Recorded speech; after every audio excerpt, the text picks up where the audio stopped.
Why does Deadpool's skin remain damaged even though he has cellular regenerative abilities? In the first Deadpool movie, we can see that he can even regrow his broken hand. And in one scene, he's right in the middle of an explosion, yet he still survives. He can recover and rise from all the destruction that strikes his body. But why does his skin remain so damaged? The answer lies in the process of how he acquired his powers. The movie explains that he could only use his regenerative abilities after he gained his powers. However, his skin was damaged before he had those powers, which is why his body considers Deadpool's disfigured appearance to be normal. But it's precisely because of that disfigured face that we've come to recognize Deadpool in his current red costume. Which version do you prefer? Deadpool with disfigured skin or a handsome face? There's one interesting detail that might prove that Deadpool is actually quite cruel. In the opening scene of Deadpool, he dances to the song Bay Bay Bay. In that scene, he beats up the TVA agents while playing with Wolverine's skeleton. In X-Men 2, X-Men United, Logan was shown to really hate this song. So many fans speculate that the reason he's dancing to Bay Bay Bay is to torment Wolverine even after he's dead. What do you think? Is Deadpool really that cruel to Wolverine?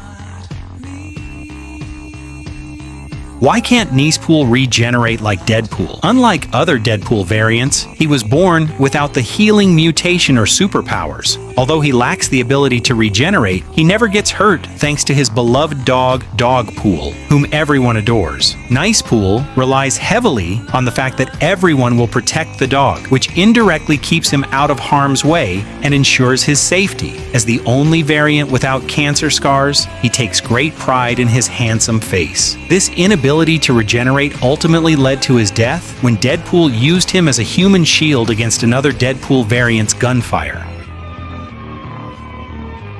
This is how incredible the CGI effects are when Cassandra uses her phasing ability. When Cassandra slips her hand into Paradox's head, the entire scene feels incredibly intense and realistic. Behind the scenes, the editing team experimented with the thickness of the digital skin so that the shape of her fingers would look incredibly realistic coming from inside the face. On set, they used marker points on Paradox's neck and Cassandra's hand, then refined the results digitally from the squeezing motion to the skin's wrinkles when she gripped him. This scene was inspired by the comic, in which Cassandra is able to penetrate her victim's nose, mouth, and the entire contents of their head. This scene featuring Cassandra has become one of the most harrowing scenes in film history.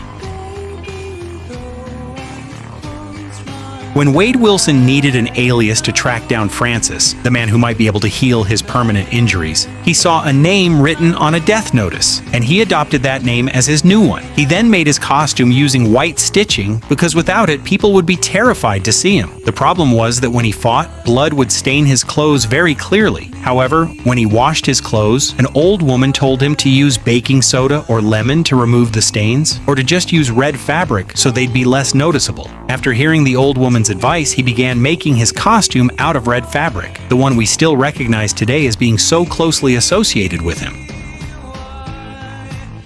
Why did the Deadpool variants seem so weak and easily defeated when fighting Deadpool and Wolverine? Actually, it was Cassandra who summoned all the Deadpool variants so she wouldn't be interrupted by Deadpool and Wolverine while she was about to use the Time Reaper. Cassandra knew that all the variants could regenerate, so they could buy her enough time. In addition, Wade and Logan are equipped with impressive suits and weapons. They have weapons made of adamantium, which is known to be an extremely strong material. However, despite all that, there is no true winner or loser, because Peter Pool's arrival brings everyone under the same umbrella.